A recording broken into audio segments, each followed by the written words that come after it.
কষ্ট করে গজল গাওয়াই বেকার। গানের নকল শোনে নাকি এখানে সবাই? হ্যাঁ, গানের নকল শোনে নাকি? আচ্ছা, আমি বলছি সুবহানাল্লাহ ধ্বনি তুলতে, হাত দেখাবো জোরে সুবহানাল্লাহ বলতে হবে, যদি না হয় জোর করবো না। তবে আল্লাহ পাক যে জবানকে জারি রেখেছে, জবান দিয়েছে, আল্লাহ পাক নারাজ হয়ে যাবে যদি না বলেছে। এবার চিন্তা ভাবনা করেন সবাই মিলে। মুঝকো পিলা দে ইশক কা জাম, মুঝকো পিলা দে ইশক কা জাম, তু বাবা मैं गोला तू बाबा मैं गोला।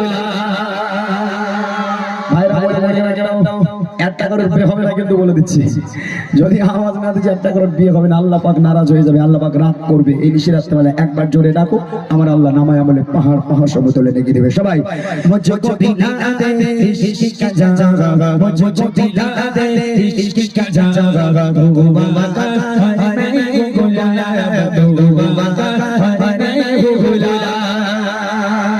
জোরে জোরে সুবহানাল্লাহ, একটু জোরে জোরে হবে সুবহানাল্লাহ।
স্টেজে কি সবার মাপ আছে নাকি?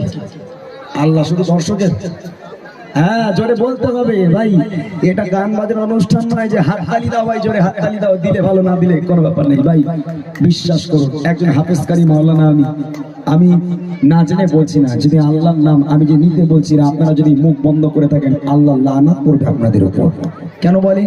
আমি আল্লাহর নাম নিতে বলছি, আমি মোদী সরকারের নাম করতে বলছি না, মমতার নাম নিতে বলছি না, আল্লাহর নাম নিতে বলছি। সেই আল্লাহর নাম না নিলে আল্লাহ পাক নারাজ হবে। আর যদি একবার সুবহানাল্লাহ ধ্বনি তোলে, আমার আল্লাহ পাক নামায় আমলে পাহাড় পাহাড় সমতুল্য নেকি দেবে এবং জান্নাতের প্রত্যেকের জন্য একটা করে গাছ লাগাবে। সবাই